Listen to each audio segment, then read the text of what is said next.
हाँ, क्लास 10 के केमिस्ट्री का पहला चैप्टर है रासायनिक अभिक्रिया एवं उसके प्रकार। तो रासायनिक अभिक्रिया को हम पहले समझने का प्रयास करते हैं कि रासायनिक अभिक्रिया होता क्या है। अभिक्रिया का मतलब होता है आपस में क्रिया करना, यानी एक पदार्थ दूसरे पदार्थ से जब क्रिया करता है तो उसके परिणाम स्वरूप कुछ न कुछ बनता है, चाहे वह तत्व हो या यौगिक हो।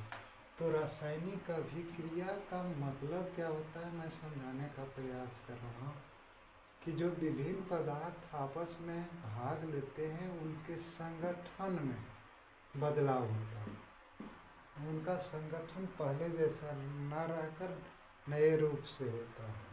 नए पदार्थ का निर्माण तो कहा जाता है कि रासायनिक अभिक्रिया के फलस्वरूप एक नए पदार्थ का निर्माण होता है, लेकिन यह पूर्णतः सत्य नहीं है अगर इसे समझा जाए, क्योंकि रासायनिक अभिक्रिया के फलस्वरूप नया पदार्थ का निर्माण हो ही नहीं सकता। जब भी होता है तो नाभिकीय अभिक्रिया के फलस्वरूप नया पदार्थ का निर्माण होता है। रासायनिक अभिक्रिया के फलस्वरूप जो पदार्थ प्राप्त होता है वह नया जैसा लगता है, बिल्कुल नया नहीं होता है। जैसे आपको बता रहे हैं, हाइड्रोजन और ऑक्सीजन अभिक्रिया करके जल बनाता है। जो जल में नया पदार्थ क्या है, हाइड्रोजन तो है, ऑक्सीजन है, तो लेकिन इसके परमाणु जो होते हैं वह पुनः व्यवस्थित कर जाते हैं, इसलिए यह नया पदार्थ बनता है।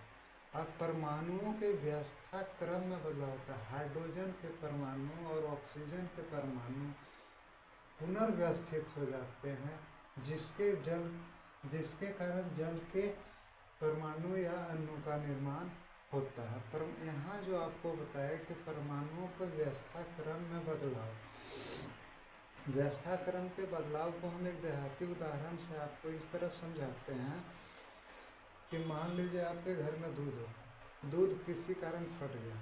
अब फट गया तो आप तो बेकार समझ के उसके फेंक देते हैं, किसी तरह उपयोग करते हैं, लेकिन होटलों में उसी फटे हुए दूध से तरह तरह का, जिसको हम छेना कहते हैं, तरह तरह का व्यंजन बनाता है।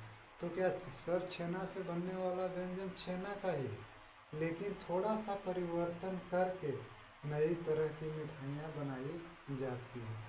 तो अभिक्रिया, रासायनिक अभिक्रिया का मतलब होता है रासायनिक परिवर्तन।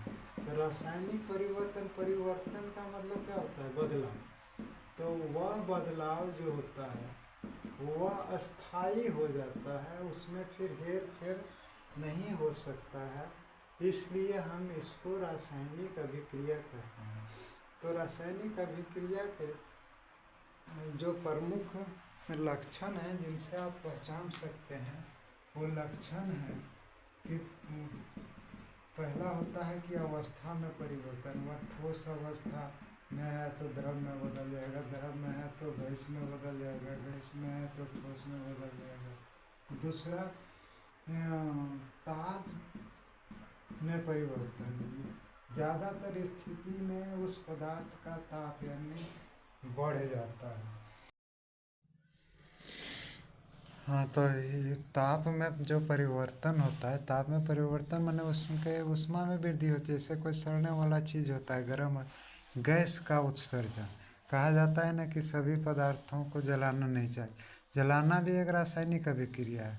तो उसके फलस्वरूप हानिकारक गैस उत्पन्न होती है। अवक्षेप का निर्माण, अवक्षेप मतलब होता है जो पदार्थ रासायनिक अभिक्रिया से बाहर हो जाता है, वो बर्तन की पेंदी में जमा हो जाता है और उसको हम अवक्षेप कहते हैं। तो अवक्षेप भी बनता है। और रंग में परिवर्तन, जब रंग में परिवर्तन हो जाता है तो समझिए रासायनिक अभिक्रिया होती है। कच्चे फल और पके फल के रंग में परिवर्तन देख करके ही आप समझ सकते हैं। तो किसी भी रासायनिक अभिक्रिया में ये पांचों लक्षण जो होगा वह एक नहीं हो सकता, यह संभव ही नहीं है। किसी में एक या दो परिवर्तन लक्षण होते हैं, किसी में 3 भी हो सकते हैं, लेकिन पांचों का पांचों होना ज़रूरी नहीं। जैसे मान लीजिए मोमबत्ती का जलना, तो मोमबत्ती का जो जलना है उसमें 2 तरह का लक्षण आपको दिख रहा है। क्या दिख रहा है एक है अवस्था में परिवर्तन, मोम ठोस से द्रव में बदल जाता है। दूसरा है ऊष्मा का उत्पन्न होना, यानी जब मोमबत्ती जलती है तो ऊष्मा निकलता है कि नहीं। तो ये अगले आपको वीडियो में मैं आपको रासायनिक समीकरण क्या है और कैसे लिखा जाता है वो बताएंगे।